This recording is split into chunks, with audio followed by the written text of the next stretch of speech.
warahmatullahi wabarakatuh. Waalaikumsalam warahmatullahi wabarakatuh.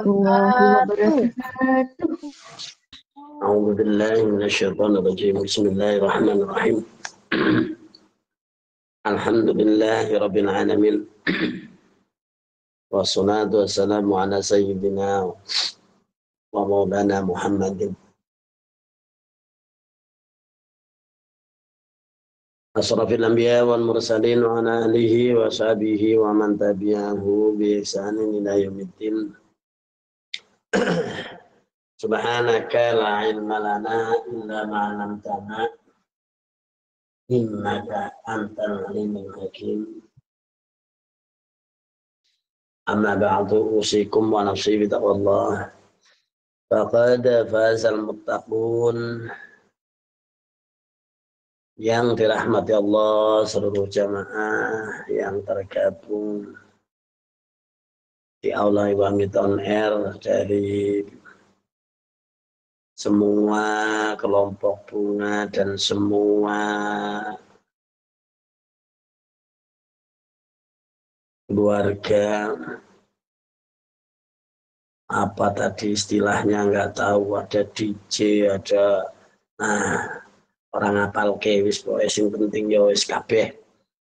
Alhamdulillah wa syukurillah di kesempatan yang kita seyogyanya selalu bersyukur, berbahagia di hari-hari mendekati tahun baru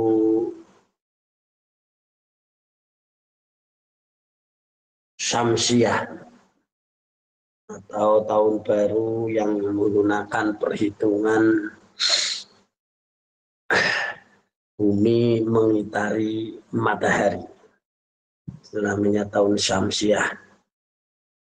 Kalau tahun Komariah adalah tahun yang menghitung dari Komar, yaitu bulan, yaitu Hijriyah.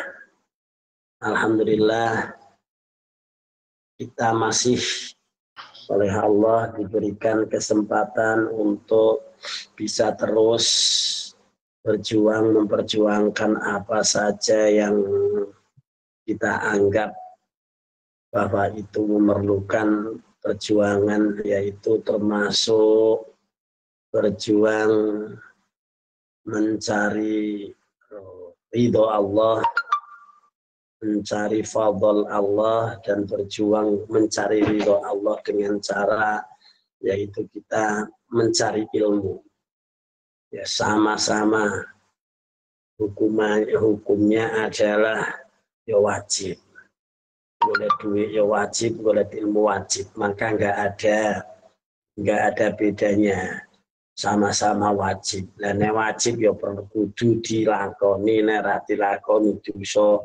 Nah itu, walaupun sebagian orang mungkin sudah atau mendapatkan ya sesuatu, termasuk mendapatkan ma'isyah kehidupan ya, tidak dengan cara yang sama ya, namun inti dari semuanya itu adalah kita itu wajib ikhtiar. Nah sekarang kita akan diberikan ya pengertian tentang apa saja yang penting, dan bahkan wa'mal lidunyaka ka'annaka ta'ishu abadan wa'mal li akhiratika annaka tamutu ghadan. Harus imbang antara dunia dan akhirat, dan harus imbang antara kanan dan kiri, dan itulah ya, kehidupan ini semuanya seimbang. Kalau tidak seimbang maka tidak normal. Ya, tangan kanan dengan tangan kiri sama, pundak kanan dan pundak kiri harus sama, sampai sebagian kanan sebagian kiri rata-rata sama. Hanya bedanya kanan dan kiri, itulah kehidupan yang ada dalam diri kita. Di sini kita akan memberikan dari Kiai Musonef yang mengarang kitab Ta'lim wa Muta'alim, biar kita itu bisa membedakan, bukan untuk meninggalkan. Harus semuanya berjalan, yaitu tentang masalah bagaimana kita berusaha sekuat tenaga ya di dalam khususnya mencari ilmu atau juga mencari yang lain, karena ini harus imbang. Jadi antara usaha mencari ilmu dan usaha mencari nafkah itu harus sama. Hanya bedanya memang kalau tidak bisa memanage ya dengan baik, akhirnya saya tertinggal. Nah, artinya apa? Orang yang mempunyai salah satu ya dari keduanya itu tidak bisa mengemas dengan baik, maka dia akan tertinggal nilainya. Bahkan di dalam suatu makalah, kam min amalin yatasawwaru bi surati amalid dunya wa huwa min amalil akhirah. Dan sebaliknya, wa kam min amalin bi surati amalil akhirah wa huwa min amalid dunya. Semuanya itu adalah tergantung manajemen atau yaitu yang dinamakan niat, ya. Bisuin niat bisa karena bihusni niat, jadi tergantung. Ya, kita mulai dari Fayam Bagilan Prayuga.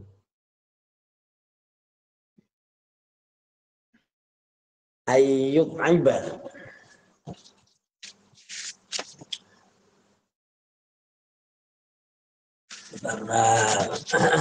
Ya, kita teruskan. Fayam bagi lan peran Prayuga Ayyub Iba ing yento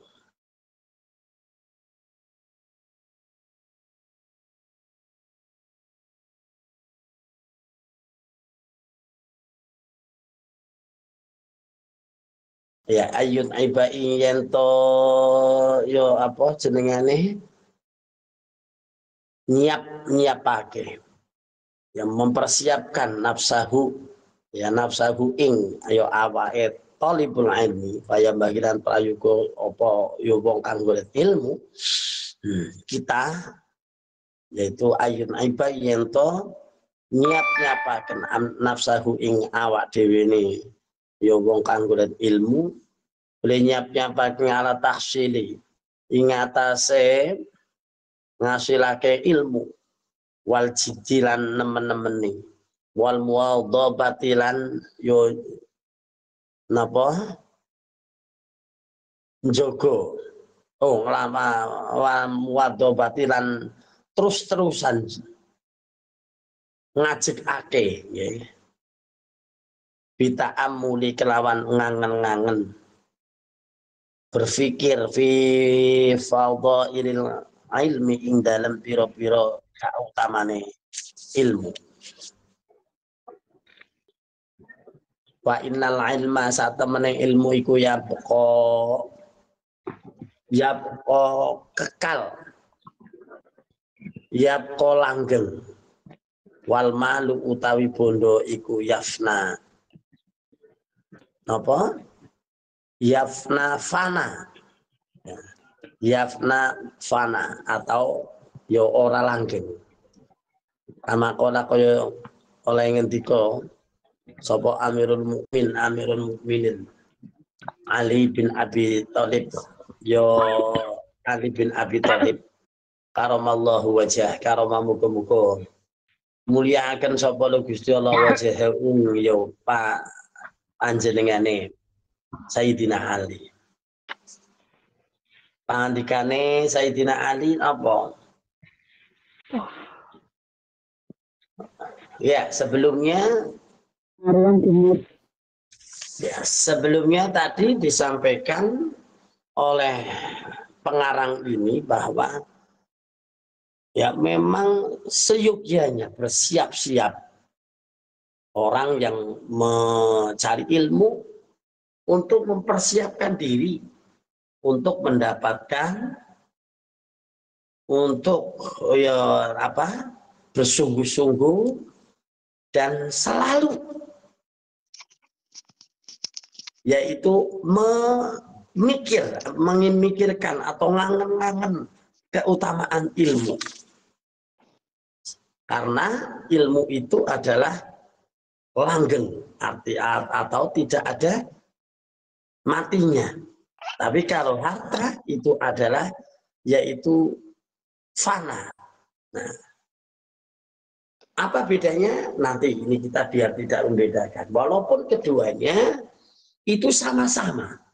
Bagaimana cara melanggengkan harta dan bagaimana cara melanggengkan ilmu, itu ada yang tadi disinggung, yaitu banyak sekali orang yang kelihatannya hanya urusan dunia, tapi itu justru amal akhirat. Karena apa? Yaitu mereka itu bisa ya mengetahui caranya, dan caranya yang dimaksud itu adalah ilmu tadi itu. Nah, tapi kalau ilmu itu adalah langgeng, artinya adalah ilmu yang memang dimanfaatkan dan ilmu yang memang ya dijaga. Tapi kalau ilmu yang tidak dijaga, ya itu ya sebaliknya. Ilmu yang tidak diterapkan ya sebaliknya. Ya justru orang yang kelihatannya katanya pinter, katanya hebat, katanya ini, tapi mereka justru terperosok. Jadi yang dimaksud ilmu itu bukan itu. Ya bukan itu, tapi yang dimaksud ilmu itu dulu pernah saya saat disampaikan, inti daripada ilmu itu adalah satu, adalah adab, akhlak. Jadi pengetahuan yang menyebabkan orang itu berakhlak, itulah ilmu. Bukan hanya pengetahuan saja, tapi diterapkan. Jadi ilmu itu adalah akhlak. Dan akhlak itu yang memang yang dibawa oleh Rasulullah untuk menyampaikan innama bu'itsu liutammima makarimal akhlak. Jadi ilmu itu bukan hanya sekedar ya wujud atau kira-kira.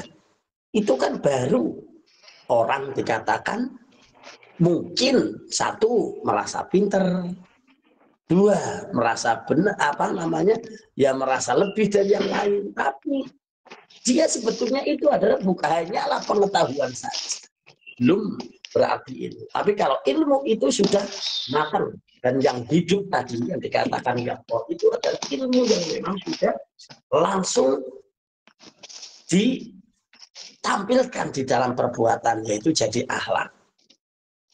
Apa itu kamakona yang ngali ya? Robina, ya tadi dari Amirul Mukminin Ali bin Abi Thalib menyampaikan ya adalah satu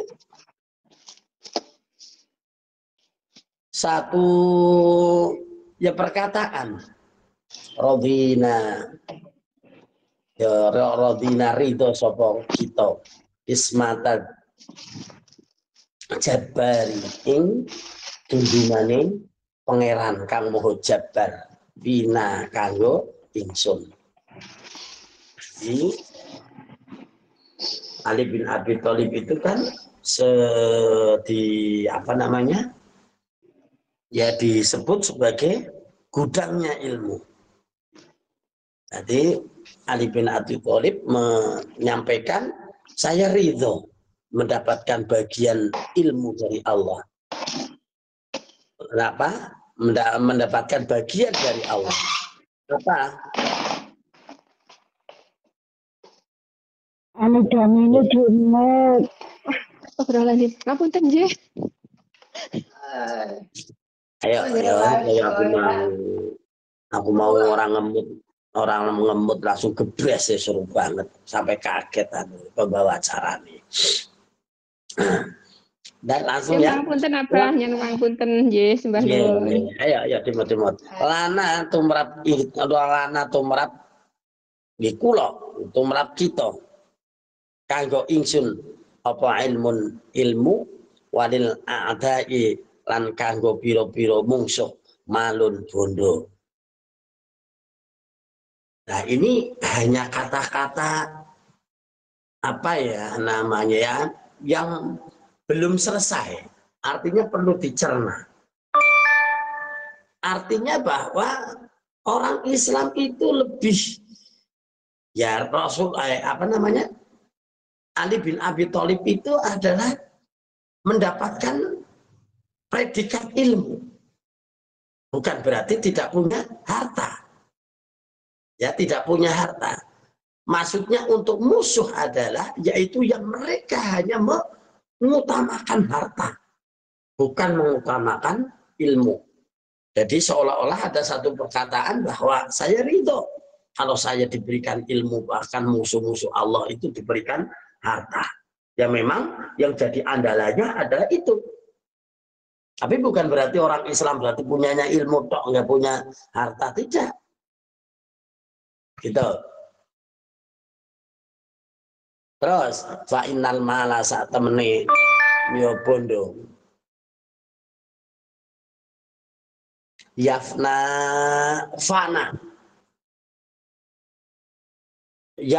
ilang yafna fana angkori bin saking yo mongso kang cedak. Harta itu akan lenyap. Akan lenyap ya dengan mudah atau dalam waktu dekat. Tapi fa innal ilma satamene ilmu iku yaqo langgeng la yazal, ora bakal gingsir, ora bakal hilang. Nah, di sini dikatakan bahwa harta itu akan lenyap. Ya memang kalau hanya mengandalkan harta untuk agul-agul itu dan harta yang tidak termanage dengan baik, maka dia akan lenyap dengan segera. Seolah-olah tidak ada fungsi, tidak ada makna sama sekali. Coba kita lihat. Orang yang punya harta, ya taruhlah diri kita. Harta itu umpama diri kita itu saja ya memerlukan harta itu dengan cepatnya. Itu tidak seolah-olah tidak ada fungsi. Coba dulu orang yang mungkin masih muda wis taruhlah panganan opo ae. Nah, makanan itu adalah harta. Enak kan? Coba kita lihat sekarang sudah berapa makanan yang mungkin kita hindari. Saya sudah kemarin Masya Allah balung itu paling seneng aku. Jadi makan daging itu paling seneng. Tapi sekarang justru hal yang sudah rasanya nggak enak banget. Apalagi balung daging-daging yang berserat itu. Karena apa? Giginya sudah habis. Yang belakang yang biasanya untuk ngunyah yang ngel. Akhirnya apa? Keenakan daripada daging itu sudah hilang dengan sendirinya dengan cepat. Paling hanya beberapa ini sudah nggak enak sekali. Ya paling enak sekarang malah justru apa? Sayur bening. Nah ini berarti dengan mudahnya harta itu akan hilang walaupun istilahnya masih ada di hadapan kita. Ya begitu juga dengan harta-harta yang gitu. Banyak kan? Orang yang berapa banyak hartanya, mungkin dia mobilnya apa itu? Alphard atau mungkin mobilnya mewah. Tapi dia naik saja tidak menikmati. Karena apa? Naiknya itu harus pakai kursi roda. Ada nggak orang yang kayak gitu? Mobilnya mewah tapi naiknya pakai kursi roda.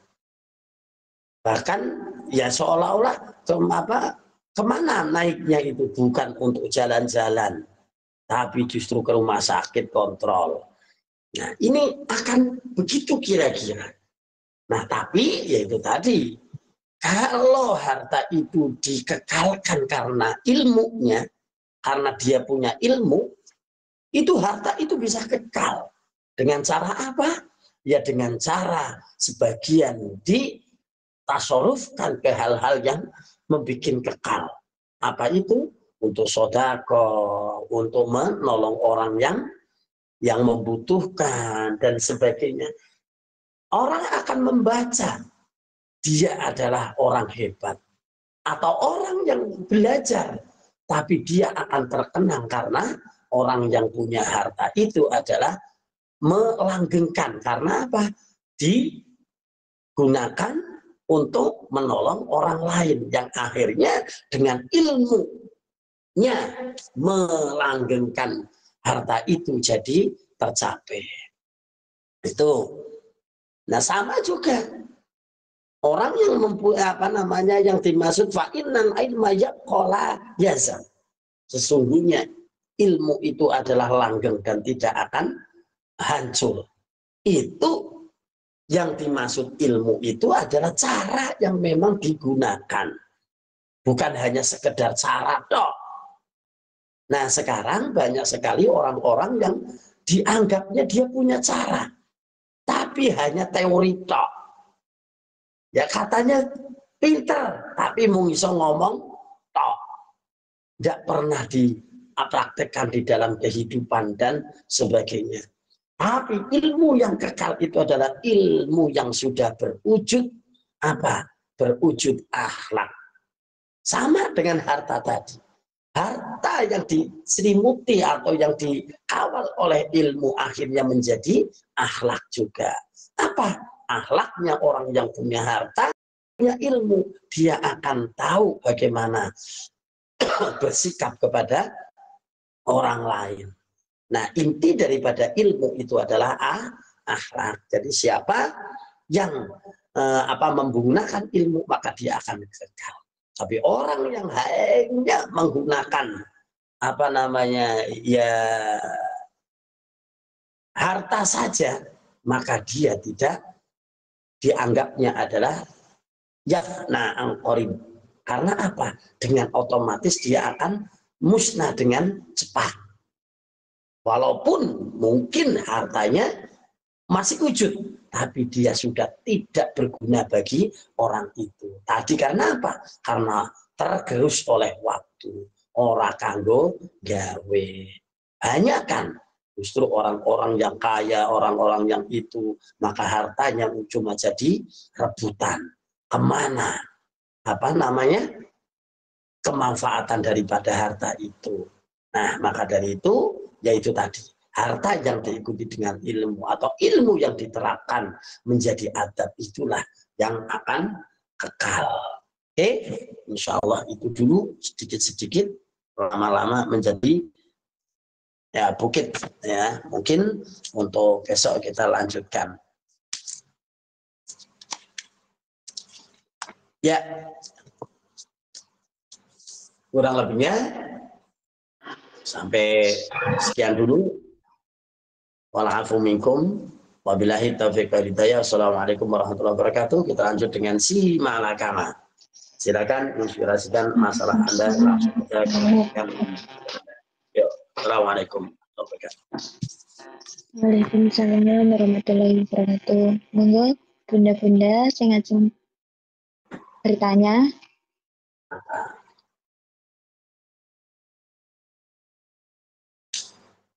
Kok dimujud Ayo, ya? disemangati. Ini biasanya kalau belum disemangati, enggak anggap. Ayo, kelompok bunga yang sekarang tugas. Ya, assalamualaikum warahmatullahi wabarakatuh. Waalaikumsalam. Waalaikumsalam warahmatullahi wabarakatuh. Iwamit Allahu akbar barakallah. Tepangaken kula Sutri Abah sang Banyuwangi. Iwamit anggrek tangklep bah. Tiang niku Nggih, lek monggo. nggih tiang niku lek dikasih kepercayaan ngoten niku. Sok-sokan ngoten niku nek. Padahal niku kesalahane piyambak tapi ditumpahaken tiang lintu ngoten lho, Pak. Padahal kesalahan piyambak ngoten. Lah mencikapi ingkang kados makaten pripun, Bah?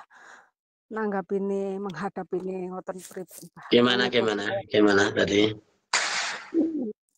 Ngoten. Yang niku lho kan pun dikasih kepercayaan ngoten niku umpamane kepercayaan Dikasih kepercayaan. Terus kalih tiyang majikan ibaratnya ngoten mawon nggih. Tapi nek gak ada kesalahan ngoten niku padahal ini perbuatane piyambak tapi ditumpahkan teng tiang lintu. Dhek niku mboten purun gadah problem ngoten ibaratnya. Lah mencikapi kados ngaten niku pripun, Pak? Nanggapine ngoten niku pripun? Menghadapine teng tiang niku pripun? Niku mawon derek-derekaken kula tanggep. Nggih kirang lebih kula nyuwun ngapunten. Wassalamualaikum warahmatullahi wabarakatuh. Waalaikumsalam warahmatullahi wabarakatuh. Coba ini datanya agak orang diberikan kepercayaan. Nah, terus yang bersalah itu siapa? Orang yang memberikan kepercayaan apa yang disokani kepercayaan niku? Oh, orang diberikan kepercayaan. Tapi kalau dia yang diberikan kepercayaan bersalah, dilimpahkan ke orang lain. Gitu. Maksudnya orang lain jadi korban dari kepercayaan. Dia yang salah, katanya mereka yang salah gitu. Itu sifat dasar dari manusia.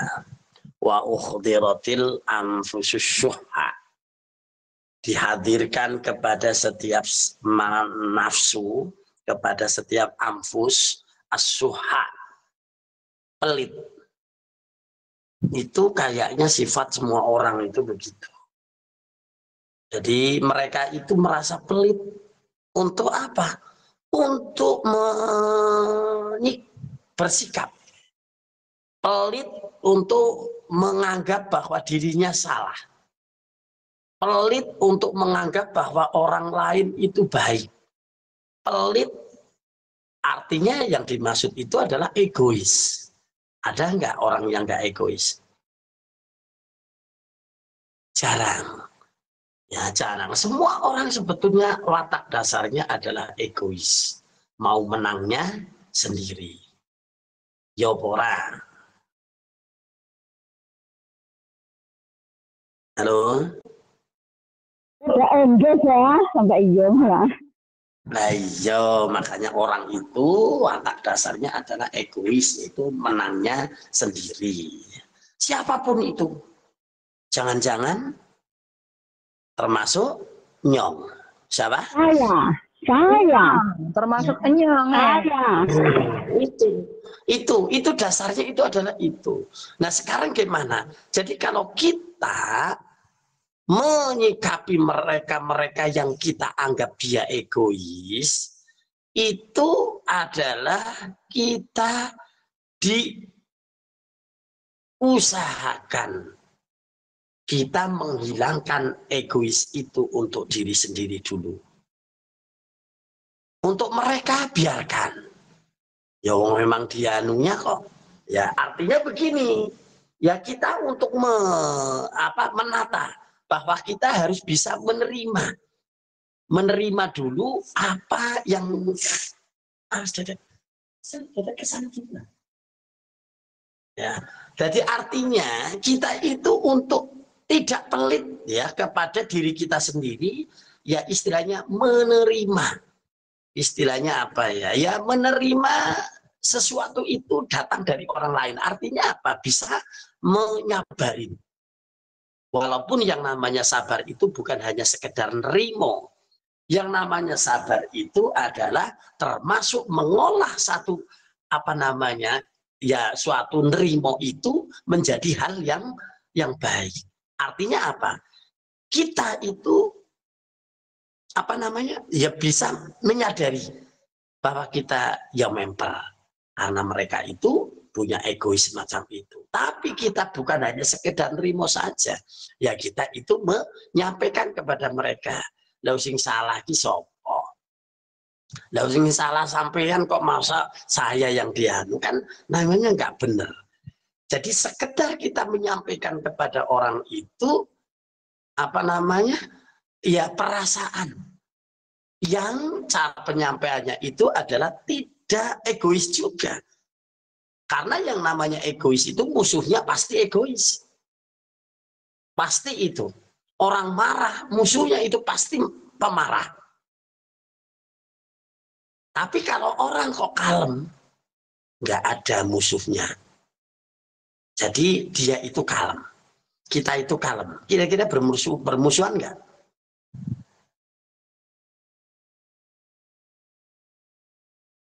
Halo, paham ora iki? Kan ada mboten musuh. Nah, mereka kok orang sabar. Kalem kali Ya, kalem nggih mboten kita musuhan. datang dengan sabar. Kira-kira bermusuhan nggak? Enggak. Nah, dia itu nggak sabar, dia itu egois, maka musuhnya adalah orang egois. Maka tinggal kita gimana? Apakah kita akan apa namanya melawan mereka dengan keegoisan kita? Ya tentunya kalau itu terjadi, ya itu tadi. Maka tidak ada nilainya sama sekali. Ya hanya sekedar itu. Tapi kalau kita itu tidak egois, kita sabar. Nah kita apa namanya? Ya terangkan, tabayun kepada mereka bahwa begini, wong sampean sing salah, kok aku sing dianu. Tapi dengan cara yang lemah lembut, maka yakin mereka tidak akan neko-neko. Ya hanya sekedar pelampiasan, tapi setelah mendapatkan apa namanya perlawanan dengan kesabaran itu, maka mereka akan kalah. Tapi beda kalau dengan mereka itu mungkin sudah egois. Bahkan sudah egoisnya itu melampaui sampai merencanakan keburukan. Nah kita lawan dengan keegoisan kita, maka gegernya dunia ini gegernya itu ya karena itu. Karena orang-orang egois didatangi oleh orang egois. Nah tapi untuk agama, untuk Islam, untuk akhlak, untuk ilmu itu membawanya adalah dengan apa namanya, dengan sifat ilmu tadi itu, dengan sifat yang sabar, sifat yang bijak dan sebagainya. Justru dengan itu mereka siapapun akan terkalahkan dengan ini, dan itu dibawa oleh Rasulullah SAW. Coba kita lihat ya dalam kisah, dalam cerita, berapa banyak orang-orang yang memusuhi Rasulullah SAW dengan bukan hanya sekedar egois, justru merencanakan kejahatan. Sampai pamannya sendiri, sampai orang yang gak suka melemparinya dan sebagainya. Lalu apa? Rasulullah datang bukan dengan egois, tapi dengan kesabarannya. Lalu siapa yang menang? Apa mereka yang egois? Atau yang datang itu adalah yang membawa kesabaran? Halo? Yang membawa kesabaran Pasti itu. Mung angel. Tapi yang namanya angel itu bukan berarti tidak mungkin. Angel itu adalah sesuatu yang memang harus dipaksakan dilakukan. Itu namanya barang angel. Ya, angel. Makanya itu tadi. Maka ilmu itu penting sekali. Dan sifat-sifat yang dibawa oleh Rasulullah akan selalu hidup. Tidak akan ada matinya. Tapi mereka-mereka, orang-orang yang menggunakan apa namanya, ya menggunakan ketidakbaikannya, orang-orang yang memusuhinya, akan ceritanya berbeda. Dia itu seolah-olah itu memang ya tidak ada gunanya. Ya dia bukannya hidup, ya bukannya hidup di dalam kebaikan, tapi ya itu tadi akan menjadi contoh satu keburukan. Maka dari itu, ayo Untuk mensikapi itu, sikapilah dengan ilmu, sikapilah dengan sabar.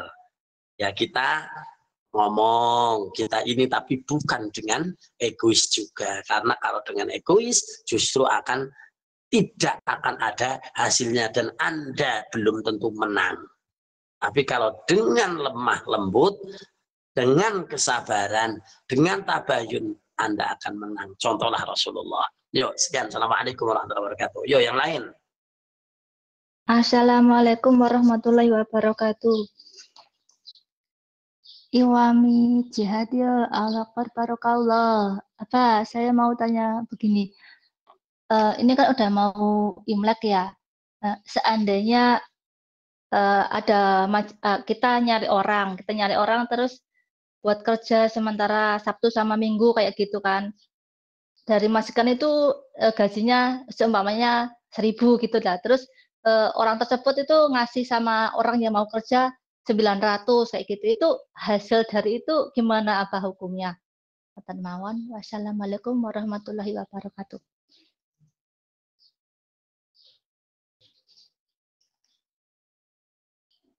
Apa?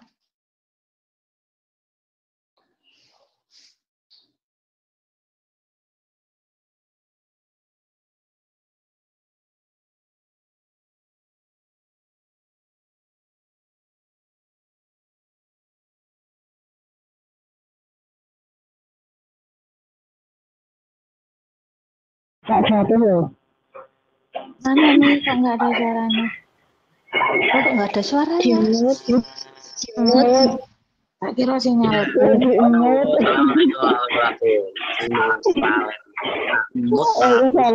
Waalaikumsalam warahmatullahi wabarakatuh. Ya, wis aku wis ngomong adoh iki malah ora krungu. Salah. Nggak ada suaranya apa?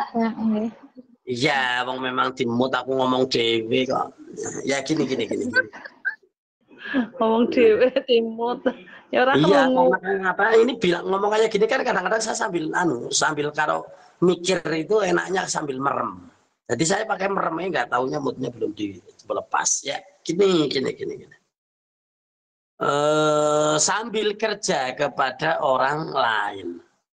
Asal hukumnya itu ya mubah.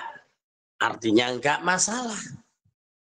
Yang terpenting kerja kepada majikan itu beres asalnya. Kira-kira kerja ke majikan itu kan beres. Pekerjaannya beres. Betul nggak itu? Iya. Nah, di paruh waktu yang lain mungkin jenengan bikin sampingan. Ya asalnya itu hukumnya adalah mubah, nggak apa-apa. Tapi ini hanya tapinya. Ada muncul masalah manakala hal-hal terjadi tidak diinginkan. Sampean yang tanggung jawab majikannya adalah itu di hari libur sampai kerja di orang lain. Sebetulnya kalau kalau lancar-lancar saja tidak ada masalah apa-apa, nggak masalah. Hanya saja kalau umpama jenengan kerja di orang lain sampingan, padahal yang tanggung jawab itu adalah majikan, jenengan suruh libur, jenengan kerja. Di situ terjadi kecelakaan, di situ terjadi hal yang nggak baik. Kira-kira bermasalah enggak?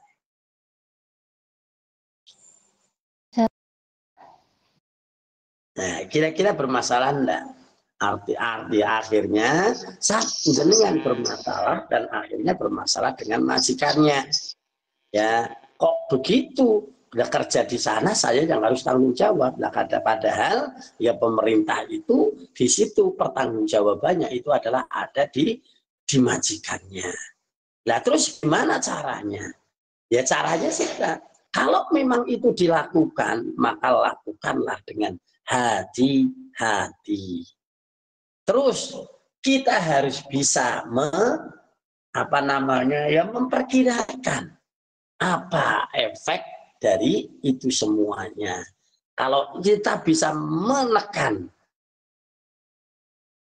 selama tidak terjadi apa-apa, ya hasilnya nggak apa-apa. Tapi kalau terjadi hal yang tidak diinginkan, efeknya itu adalah ya di jenengan juga atau di majikannya. Tapi kalau masalah hasil, ya selama dia itu tidak mengurangi istilahnya beban kewajiban kepada majikannya, ya asal hukumnya tidak masalah.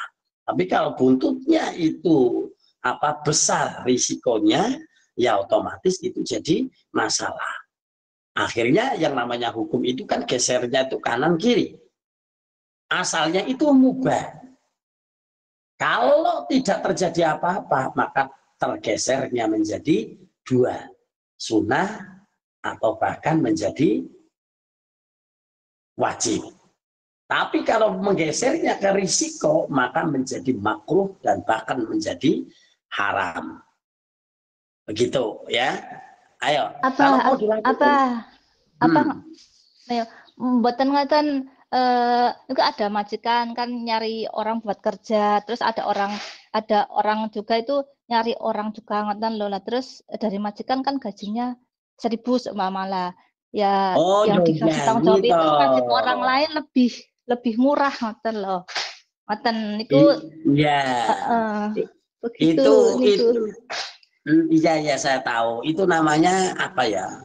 Kalau itu ya jomblangi, kenapa? Apa jomblangi? Iya, iya jomblangi. Nyari untung, gitu kan? Iya. Nyari untung. Jadi makelar ngoten niku lho, Pak. Lah jadi maklaran. Makelar ngoten lho. Ya namanya itu kan, kalau maklar itu kan berarti menjual jasa. Ya masa nggak mau dikasih, ya silahkan saja, yang penting tahapannya wajar. Artinya tahapannya wajar adalah sama-sama baik. Tapi kalau efeknya sudah nanti sama-sama nggak baik, maka terjadinya juga nggak baik. Tapi asalnya yang namanya menjual jasa itu ya boleh-boleh saja, atau paling tidak ya mubah. Ya paling tidak hukumnya adalah mubah, boleh. Ya, dan tergantung tadi, hukum itu akan selalu diterapkan di situ. Kalau tidak terjadi apa-apa, paling tidak mubah. Tapi jika malah justru baik, maka bisa naik derajatnya menjadi kesunah. Kalau tidak terjadi apa-apa, asalnya menjual jasa itu ya boleh. Tapi kalau terjadi suatu buruk, bisa menjadi makruh. Dan kalau menjadi keburukan yang besar, itu justru menjadi haram. Jadi silakan saja di-manage dengan baik, ya sah-sah saja. Ya artinya kalau mengubah itu ya boleh.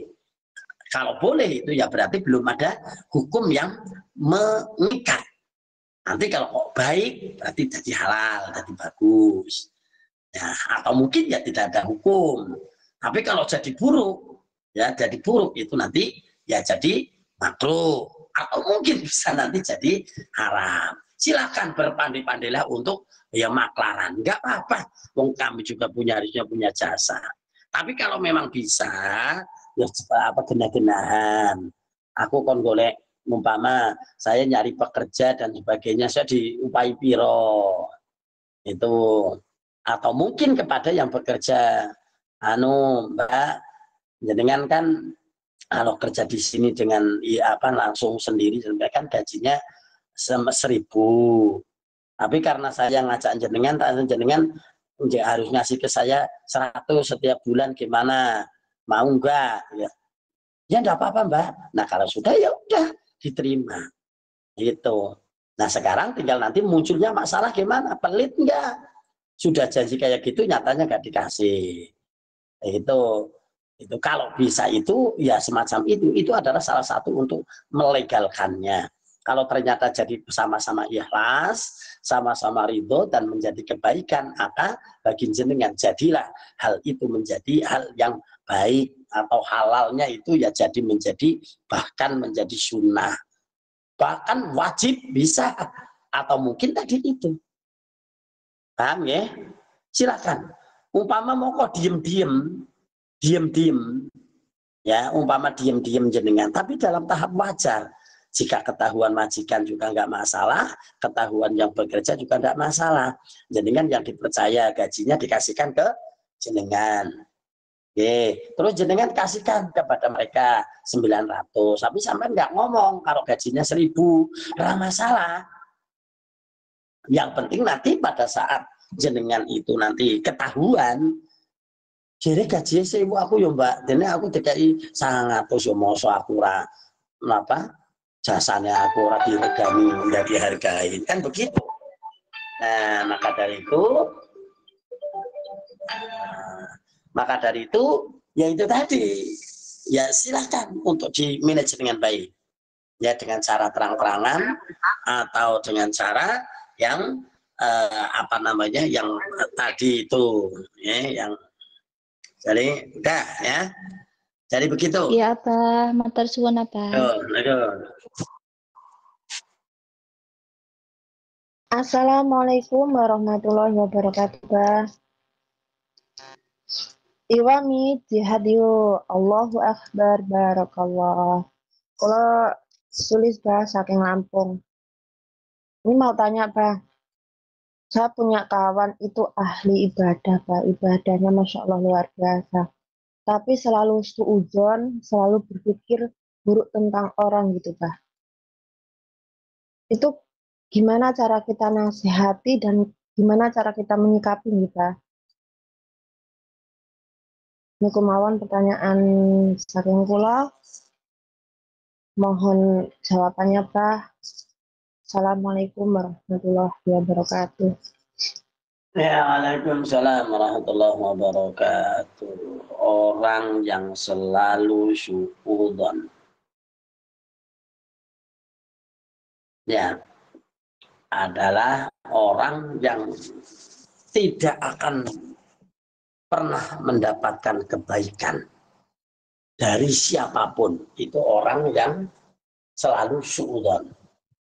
Bahkan dari Allah pun orang itu tidak akan mendapatkan kebaikan. Karena Allah sendiri, ana inda dzanni abdi bihi. Ana, kata hadis qudsi, ana saat temene ingsun Gusti Allah iku inda dzan. Ya tergantung dzan, prasangka abdi kawula ingsun bihi kelawan ya ingsun. Saya tergantung dari prasangka mereka. Kalau mereka apa namanya berprasangka baik, ya saya akan berikan mereka baik. Tapi kalau mereka merasa apa berprasangka buruk kepada saya, mereka pun akan yang mendapatkan keburukan. Terus gimana dengan orang lain? Ternyata apa yang menjadi hukum Allah itu juga menjadi hukum makhluknya. Walaupun tidak 100%. Tapi apa yang melibatkan Allah itu pun juga melibatkan makhluknya. Itu. Jadi termasuk udzon ini juga sama. Untuk makhluknya sama. Orang yang selalu suudzon kepada orang lain, maka dia tidak akan mendapat kebaikan daripada orang lain. Sampean diisi udzoni, kira-kira sampean apa yang diberikan kepada mereka?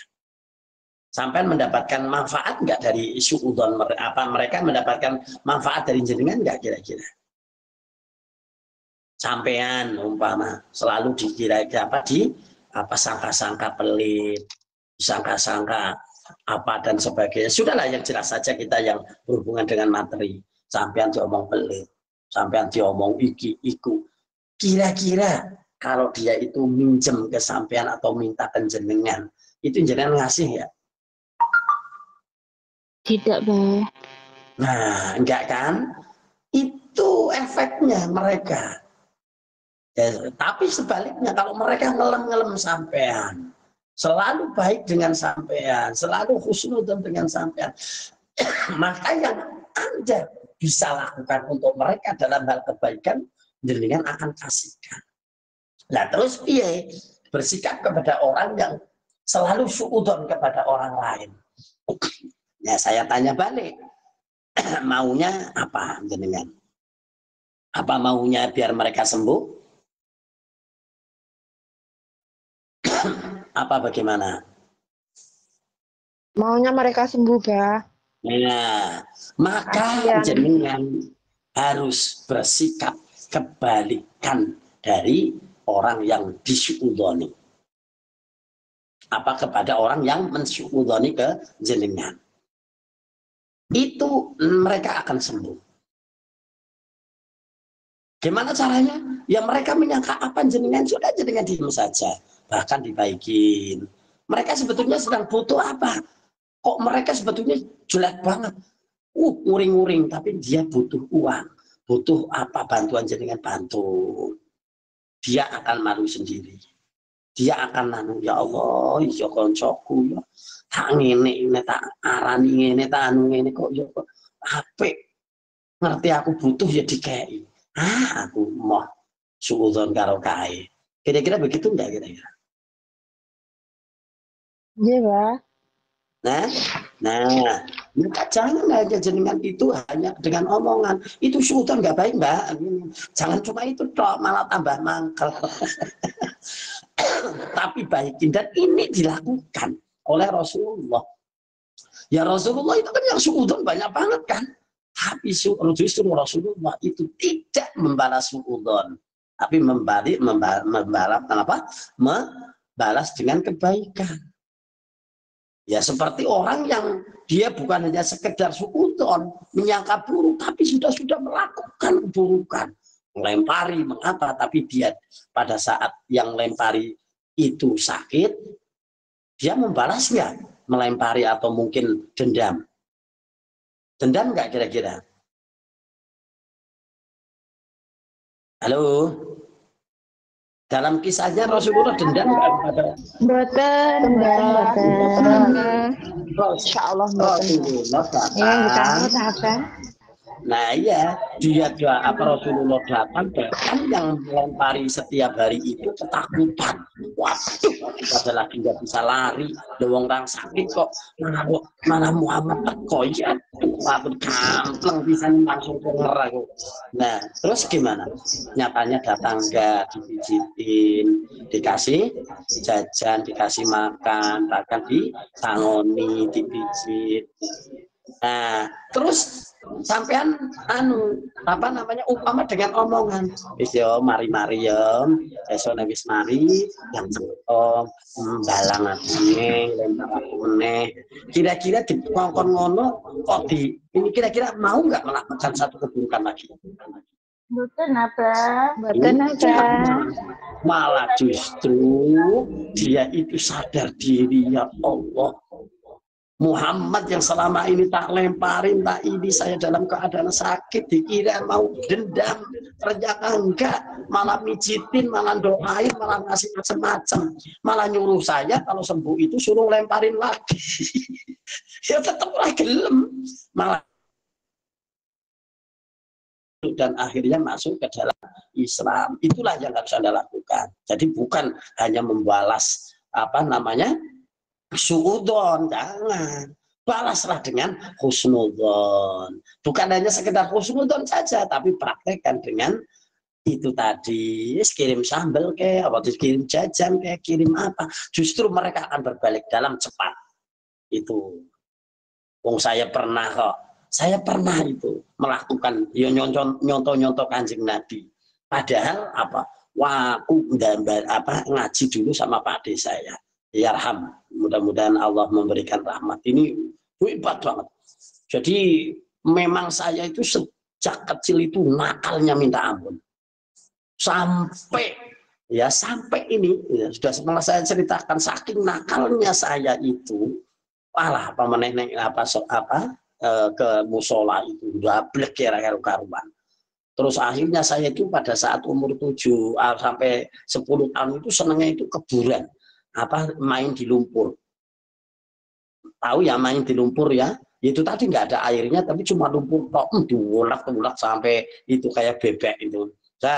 Nah, Pak De saya kiai. Adik saya kiai itu mau Jumatan dan mau khutbah. Saya nguring, dasar nduk bebek, ya ngomong macam-macam, katanya anak bebek dikira apa, mangsane kok malah keburan. Nah saya mangkel Ya mangkel itu akhirnya dia kan naik sepeda, pada saat itu nggak ada motor, langsung naik sepeda tak kejar, saya bawa belet tak popok gegere, bakal pakai belet itu, pakai lumpur drok itu, tambah muring-muring, saya joget-joget itu, waduh, nakal banget kan saya. Nah gitu, sewaktu sering kali saya itu cara istilahnya dirasani sama Pak D saya. Nah, saya dirasain begini ini. Tapi kalau pas ngerasani, nanti besoknya saya bawa sesuatu, gula kopi. Terus ngerasani lagi, saya besok bawa lagi jajan lagi. Terus itu. Hanya 2 kali saja saya bawa itu, enggak mau ngerasanin lagi. Jangan kebucapannya dablek ya, tapi wapi. Coba itu, lakukan itu. Yakin jenengan enggak bakalan disudonin lagi. Selamat mencoba. Yo, sekian. Assalamualaikum warahmatullahi wabarakatuh. Waalaikumsalam warahmatullahi wabarakatuh. Pencekap gini waktunya sudah kurang 3 menit.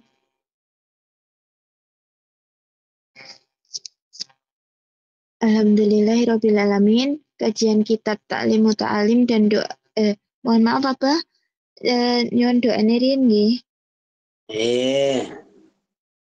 Iwami jihad dengan berkarya maju terus, pantang mundur demi perjuangan. Allahu Akbar, barakallah. Alhamdulillahirabbil alamin. Kita masih ditakdirkan oleh Allah untuk bisa selalu bermajlis, walaupun mungkin isinya majelis itu ya hanya banyak teori, tapi bukan itu maksudnya. Tapi teori itu harap untuk kita masing-masing berusaha mempraktekannya. Jadi dari tadi yang saya sampaikan itu banyaknya adalah teori. Ya, tapi intinya adalah yaitu kita mencobanya untuk mempraktekannya. Yakin ya, dari teori itu karena sudah ada yang praktek langsung Rasulullah, maka ikutilah ya Rasulullah, dan beliaulah menjadi uswatun hasanah. Tanpa bermajelis mungkin kita akan lupa ya dengan cara-cara Rasulullah. Maka inilah salah satu majelis di mana majelis itu pentingnya di sini. Bahkan Rasulullah itu orang yang mengutamakan majelis. Satu kejadian saya ulang, ada orang yang zikir setelah berjamaah. Rasulullah mengatakan baik. Tapi ada orang yang bermajelis di situ, membahas masalah-masalah, menceritakan tentang masalah keilmuan dan sebagainya. Lalu Rasulullah itu bukan sekedar mengatakan baik, justru menyatakan bahwa bimithli hadza bu'istu, justru dengan inilah saya diutus oleh Allah.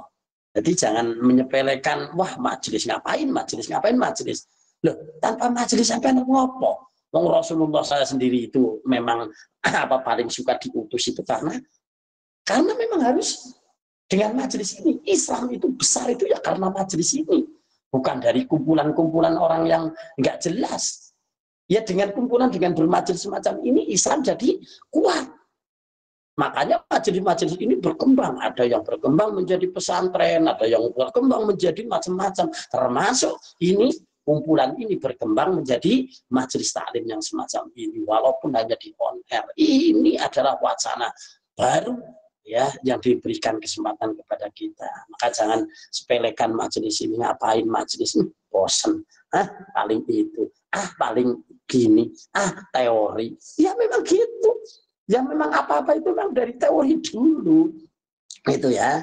Jadi yuk bareng-bareng teruskan majelis ini. Jangan kita merasa bosan. Ya, jangan kita itu merasa bahwa ini adalah tidak baik. Justru dengan bermajlis ini, insya Allah kita tidak akan pernah rugi. Dan Allah bersumpah dengan itu. Paham ya? Allah itu bersumpah dengan itu. Wal asri. Demi waktu asar. Demi waktu innal insana lafi khusr, sesungguhnya orang itu akan rugi, semua orang rugi. Tapi 3 orang yang mempunyai sifat ini, 3 ini yang tidak akan pernah rugi. Yang pertama adalah amanu, dia menguatkan iman. Bagaimana iman bisa kuat? Ya dengan kita itu selalu bermajlis. Wa amilu sholihah, bagaimana kita akan bisa wa amilu sholihah? Ya dengan lancarnya adalah dengan majlis. Terus yang ketiga adalah watawasaw bil haq watawasaw bis sabr. Bagaimana kita bisa watawasaw bis sabr, watawasaw bil haq watawasaw bis sabr? Hanya dengan majlis. Tanpa majlis, tanpa orang, hanya 2 orang pun tidak mungkin. Apalagi hanya sendirian, sulit. Maka majlis ini adalah sangat penting, dan ini referensi langsung dari Rasulullah, dan Allah bersumpah tidak akan pernah rugi orang yang bermajlis karena bisa melakukan 3 hal ini. Teruskan perjuangan ini di Iwamiton R. Ini kelihatannya hanya belum menyentuh ke 100, biasanya 100 lebih. 5, ini kemana ini? Ya sudah, enggak apa-apa. Yang penting terus. Kita masing-masing kita itu harus mongso antar beni. Jangan menyerahkan terserah pengurus, terserah ketua, terserah mereka. Tidak. Kita harus bersama-sama merasa bahwa ini adalah majelis saya. Orang yang bekerja di sini, orang yang peduli dengan majelis ini, yakinlah orang itu yang akan mendapatkan kemanfaatan yang besar. Karena apa? Karena jika orang itu diikuti orang lain bermajelis di sini, pahalanya Anda akan berlipat ganda. Jadi kita itu membesarkan majelis ini bukan untuk orang lain, bukan untuk majelis ini, bukan, tapi untuk diri sendiri. Ingat, mungkin sudah saya ceritakan, kejadian. Ya, kejadian sudah kemarin saya ingatkan ya, kejadian Ashabul Kahf, Ashabus Sabat ya. Kemarin sudah belum? Halo?